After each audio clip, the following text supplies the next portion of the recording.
Alright, what is going on, guys? Got an early breakdown here for UFC 269. This one was just announced, I want to say about a week, 10 days ago. We got Bruno Silva taking on Jordan Wright at middleweight. Wright's going to have a 3-inch reach advantage. He's 2 inches taller. So I'll start with Jordan Wright.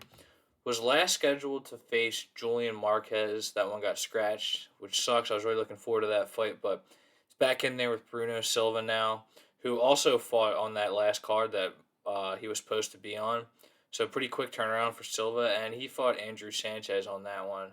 It was a tough fight, but I will get to that one in a little bit. But for Jordan Wright, he has a very good kicking game, very good. He moves well for the division, but his chin isn't the best, I would say. But on the plus side, yeah, he's got great kicking game.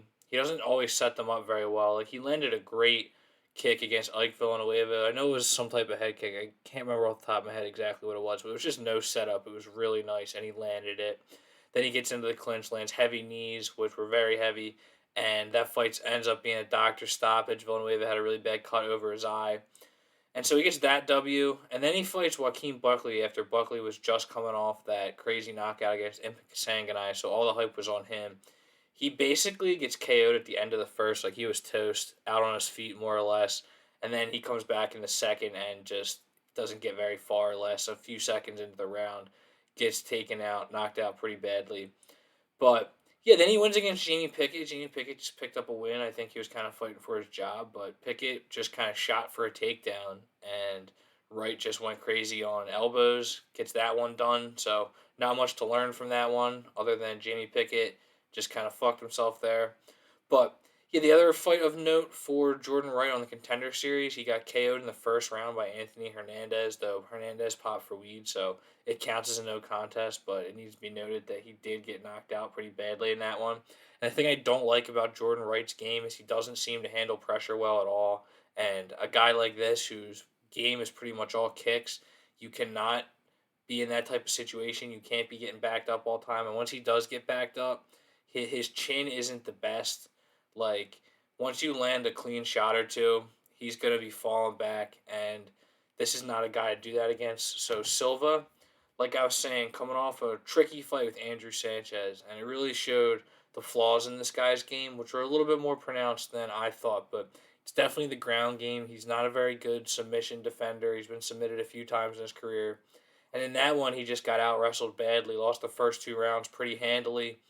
And I mean, that was the path for Andrew Sanchez, right? Like, he's a guy that's got good wrestling, kind of ran into trouble in the UFC when he didn't really stick with it, but he goes back to it in that fight, does great with it, but then he pulled a classic Andrew Sanchez and just gassed out in the third round, gets knocked out in the third again. That's happened to him so many times. I felt bad for him in that one, but yeah, I had Silva by knockout in that one, and man, that was maybe the tightest prop play I've ever had. Like it felt like it was such a loss. I was already counting my losses, and then he just ends up salvaging it in the third. But that is what kind of the game plan is with Bruno Silva. He's got heavy, heavy hands, good Muay Thai, and yeah, the power cannot be understated. You saw that against Wellington Turman. Turman tries to take him down, has a little bit of success, but then he gets reversed, and it didn't take much ground and pound to put him out cold.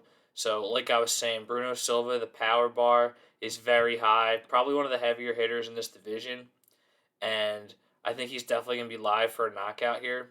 But yeah, before that, he fought in M1, had a couple great fights in there. But yeah, if you go back and watch the regional tape and just other promotional tape with Silva, it's definitely he's run into trouble with wrestlers. And so for this one, uh, Silva's a big favorite, which I agree with, but definitely gonna play the knockout prop here because of like I was saying. I just think that Jordan Wright's chin isn't the greatest. Bruno Silva has very heavy hands. Jordan Wright doesn't manage distance very well. I don't think Bruno Silva is going to allow him to stay there in kicking range and get something done. But yeah, the one thing I will note is that Jordan Wright has been training with some wrestlers in recent months, from what I've been seeing on his Instagram and whatnot. He was training with Derek Brunson before the Marquez fight.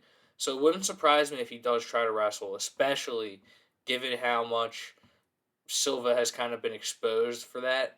But I don't think it's going to work. I think, if anything, Jordan Wright's just going to get himself tired. And Andrew Sanchez is a good wrestler, good ground fighter all around. I don't think that Bruno Silva is the type of guy where you can just try to grapple him, and if you have any level of grappling ability, even if it's not your first strong suit, I don't think it's going to work out against him. I don't think he's that bad on the ground. So I think that that game plan would just kind of be Wright presenting himself to the knockout, just getting more tired. But yeah, at the end of the day, I just think Bruno Silva, if he can avoid that fluke head kick knockout in the first round, I think he's just going to walk him down and knock him out. So yeah, thanks for watching, guys. Share, subscribe.